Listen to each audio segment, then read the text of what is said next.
Because the beautiful part about a story is it works, neurologically speaking, it works so successfully because as we evolved, before the written word came into being, that's how we learned.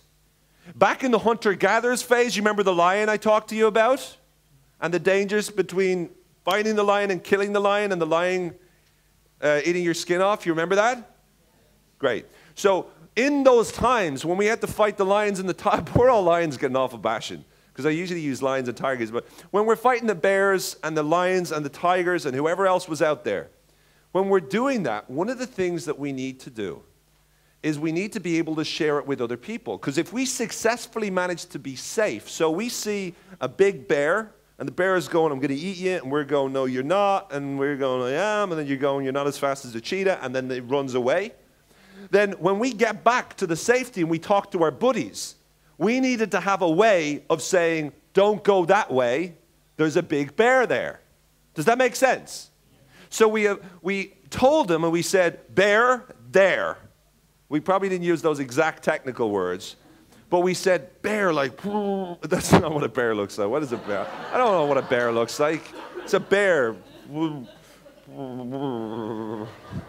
I'm just imagine that's a bear, all right? So the bear, he's just going, there's a wrestler. What's a wrestler do? We haven't even invented wrestling. There's a bear.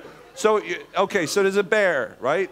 Okay. So anyway, so there's a bear there, so don't go that way, right? And the other person needs to understand, oh, it's a bear? Oh, God, there's a bear. Bear here? No, no, no. Okay, bear there. Okay, so don't go over the mountain because there's a bear on the other side. Okay, cool. That's how we evolved. Not exactly like that. It's a bit of a condensed version. To be honest, it's like, Reader's Digest version of bear.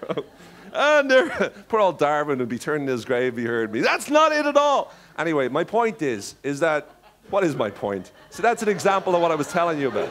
Now, so whenever we evolved, we have this whole thing about the bears and blah, blah, blah. And it's only in being able to share those stories that it helps us to be able to be saved. And so our brains need to be able to find closure. Every time someone starts a story, if they've managed to fundamentally use some of the keys of storytelling, we have the need to be able to get to the end. Does anyone remember MacGyver? Oh, what a fantastic show. You remember MacGyver? He was the guy that you locked him inside a nuclear bomb with a matchstick, and then they rolled the credits. So it was like, oh my God, what's going to happen to MacGyver? And you spend a whole week going, oh my God, how's he going to get out this one? And then, it comes out, and you see him, it's like, what happened on last episode? You see him there with a little matchstick, and he's like in a nuclear bomb. And then he just goes, oh, if you click the matchstick in half, then it suddenly becomes a balloon that explodes and is anti-nuclear or whatever he did. I don't know. You can tell why I didn't do engineering. So anyway, so it's something that grabs your attention.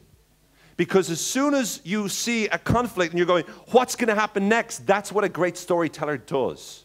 They're able to get you to the point where you're going, what happened next? And great storytellers, not just in the movies or in a book, great storytellers make you want to hear more. And if you want to hear more, how do you think that works in the business world? If you're talking to someone and they like listening to you, and they're listening and they're connecting with your story, how persuasive do you think you could be?